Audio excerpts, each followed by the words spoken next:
People on Dassren's edge will tell you the Vaul is a myth. They said that for 30 years, while it ate their livestock and collapsed their hunting blinds and left three-toed prints the size of a cartwheel in the soft mud along the river bends.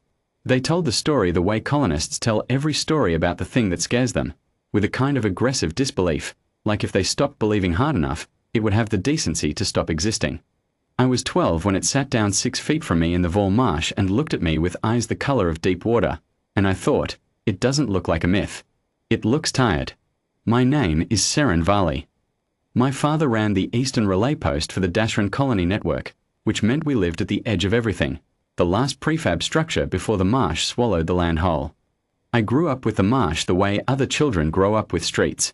I knew which channels flooded in high season, which banks held firm, where the biting insects clustered and where they didn't. I was not afraid of it. I had no reason to be. Nothing in the marsh had ever hurt me. That was the thing nobody thought to wonder about. I found it on a Tuesday in the 3rd week of the dry season, which meant the water was low and the channels ran slow and amber dark between the root systems. I had gone out to check the relay antenna anchors after a night of wind, and I had wandered, the way I always wandered, further than I was supposed to go. I came around a root mass the size of a small house, and there it was, lying on its side on a gravel bar in the middle of the channel. The Vaul was enormous. 6 limbs, though 2 of them were more like articulated fins along the spine, used for something other than walking. Its hide was scaled in small overlapping plates the color of river moss after rain, dark green shading to black at the joints, lighter at the belly where the bioluminescent patches ran in a line from throat to sternum. It was bigger than anything I had ever stood next to. It was bigger than the relay crawler. It was bigger than the idea of it that the adults had spent 30 years constructing. It had a suppressor bolt buried in its left shoulder, half rusted. Old. Whoever had fired it was probably long dead or long gone, but the bolt had stayed, and the hide had grown partially over it, and it sat there like an accusation in an old language. I stood on the bank and looked at it. It turned one eye toward me, slow, no urgency, and looked back. I sat down. I don't know why. I am 63 years old now, and I have had 51 years to think about it, and I still cannot explain it as anything other than, it was hurt, and it was alone, and sitting down seemed like the correct thing to do. I had my relay kit with me. I opened it, took out my water flask, drank some, and set it down on the bank beside me. The Vaul watched me. I watched the water. After a while I started humming. I don't remember what. Some relay tech song my father used to sing while he worked. The Vaul's breathing, which had been shallow and quick, slowed. I sat there for 2 hours. Then I got up, said see you tomorrow, and walked home. My father asked why it had taken me so long to check the anchors. I said there had been silt blockage on the number 3 line. He believed me. I went to bed and stared at the ceiling and thought about eyes the color of deep water. I went back the next day, and the day after that. By the 4th day, the Vaul was sitting up. By the 6th day, it was standing when I arrived, already on the bank, already watching the path I came down. I brought a piece of the salted fish jerky my mother kept for the crawlers. I don't know what I was thinking. I set it on the bank and moved back and sat down, and the Vaul walked over, its footfall so quiet on the gravel that I felt it more than heard it, and sniffed the jerky for a long time and then ate it in one motion. I said, "You're welcome." The Vaul sat down 6 feet away and looked at me. That was the beginning of the part one cannot fully explain to people who were not there. It followed me home that evening. Not close, maybe 40 meters back, moving through the marsh parallel to me, silent. I could see the bioluminescent patches glowing faint amber green through the root gaps. I stopped once, just to see what it would do. It stopped. I started walking. It started walking. I reached the relay post and climbed the steps and turned around, and it was sitting at the edge of the tree line, watching. When I went inside, it stayed. In the morning, it was still there. My father saw it first. He came out to check the crawler charge, and he turned, and there was the Vaul, sitting at the tree line with its 6 limbs folded under it like a piece of old architecture, perfectly still, watching the post. He came back inside. He locked the door. He told my mother and me to get away from the windows. My mother called the colony warden on the relay, and the warden said she would send someone out. I went out the back window. I walked to the tree line and sat down on the ground in front of the Vaul, and it lowered its head until its chin was resting on the grass 2 feet from my knee, and its eyes were level with mine, and I looked at it, and it looked at me, and I said, "They're scared of you." The Vaul blinked. Slow. patient. They're going to try to make you leave, I said. You should probably know that. It didn't move. I reached out, very slowly, and put my hand on the side of its jaw. The scales were warm. Not hot, warm, like something that had been sitting in the sun. It let out a sound that was less a sound and more a vibration, low and long, the kind of thing you feel in your back teeth. The warden's crawler pulled up 20 minutes later. Warden Galt climbed out with 2 deputies and a suppression rifle and saw me sitting against the Vaul's cheek with my hand on its jaw and stopped walking so abruptly that one of her deputies walked into her. "Seren," she said, in a very careful voice. "Walk toward me." "I'm fine," I said. "Walk toward me now." "It's not going to hurt anyone," I said. "It's been here all night and it hasn't done anything." Galt looked at the Vaul. The Vaul looked at Galt. The look was not hostile. It was the look of something very large and very old that has waited a long time and found patience the most natural thing in the world.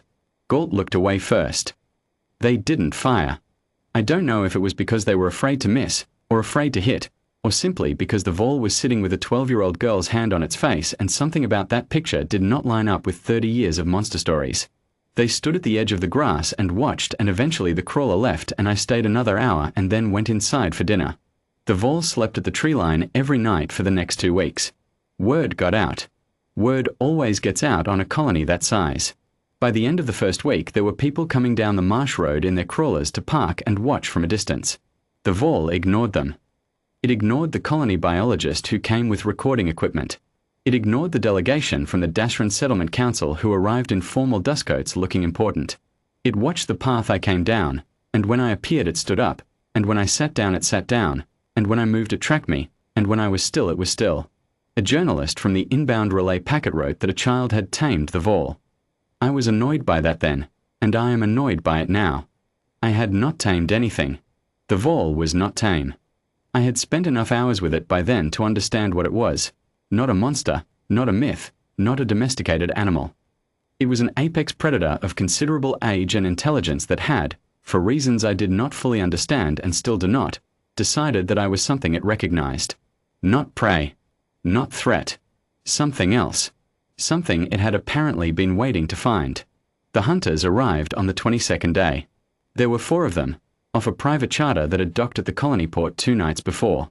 They had suppression gear, proper kit, not the colony standard issue surplus, but the commercial grade tackle that the Outer Rim trophy trade used.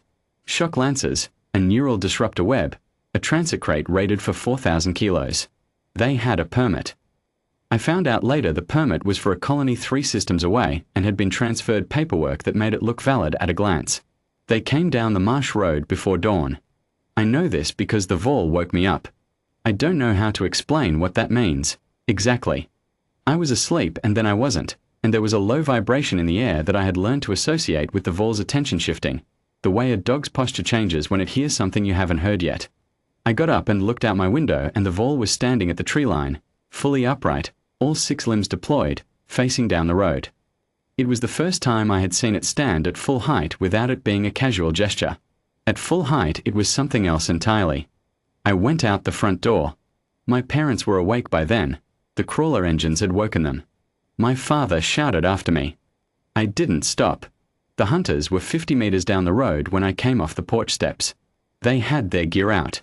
The man in front was already raising the shock lance to bring the disruptor web into targeting range. I walked between him and the Vaul and stood there. He told me to move. I said no. He told me again, in the tone adults use when they have already decided the answer isn't going to change but feel they have to try. I was 12 years old and I was standing in the marsh road in my sleeping clothes with mud on my feet and I said no again, very quietly. Then I turned around to face the Vaul. It was looking at me. Just at me. Waiting. I said, stay. I do not know, even now, what I thought would happen next. I think part of me expected it to work. Part of me expected the Vaul to hold and me to talk the hunters down the way you talk someone down from a bad decision, slowly and reasonably. What actually happened was that the Vaul looked at me for a long moment, and then it looked past me at the man with the shock lance, and it made its decision. It did not stay. I want to be clear about what happened and what did not happen. Nobody died. The Vaul was not a creature that killed when something else would serve. But the man with the shock lanced through it into the marsh and ran. The second hunter dropped the disruptor Webb's control unit so hard it cracked on the road surface. The third and fourth had already retreated to the crawler by the time the Vaul reached the front of the group, and the Vaul stood over the dropped equipment and the abandoned lance and made the sound. Not a roar, nothing so simple as a roar, but the low bone-felt frequency that I had heard before as warmth and now heard as something that had never been warmth at all, and the night was very quiet after that. Then it came back to me and it sat down. I stood there in the marsh road in the dark and my hands were completely steady. I have thought about that many times, whether I should have been afraid and wasn't, or whether 12 years in the marsh had calibrated me to something the hunter's calibration had missed. I don't know. I put my hand on the Vaul's jaw, in the same place I always put it, and its eyes were the color of deep water, and it looked at me with the absolute attention of something that has found what it was looking for. My father reached me 30 seconds later. He stood in the road and looked at his daughter and the creature that had entered 4 armed adults in under a minute and was now sitting still while she scratched its jaw scales, and he did not say anything for a very long time. "Dassren," he finally said. "I know," I said. The hunters filed a complaint with the colony authority. The permit was reviewed. It was found to be fraudulent. The Dassren Settlement Council passed a protection order for the Vaul marsh and everything in it. The biologist stayed for 6 months and wrote a paper that nobody in the colonial science establishment knew what to do with. I went to the marsh every morning before school for the next 4 years, until my family's relay contract ended and we shipped out. The Vaul was always there. It always stood when I came down the path. It always sat when I Saturday. It was never tame and it was never safe, and it was, in every way that mattered, mine. The last morning I went to the marsh, I sat with it for a long time. The bioluminescent patches along its throat glowed amber in the early light. I put my hand on its jaw and it made the low warm vibration, and I told it I was going and that it should stay here and look after the marsh, because nobody else was going to do it right. I think it understood. Not the words. The leaving. I was 16 and I had grown up enough to know that I was the one who was scared this time. Not the hunters, not the colony, not the warden with her suppression rifle. Just me. I said, "I'll come back." I don't know if I will. Dassren's Edge is a long way from where I live now, but I know the Vaul is still there. The colony sends updates sometimes, sightings logged, the prints in the mud along the river bends, the livestock that no longer goes missing because something has established what the boundary is. Nobody has tried to take it since. Nobody tried twice.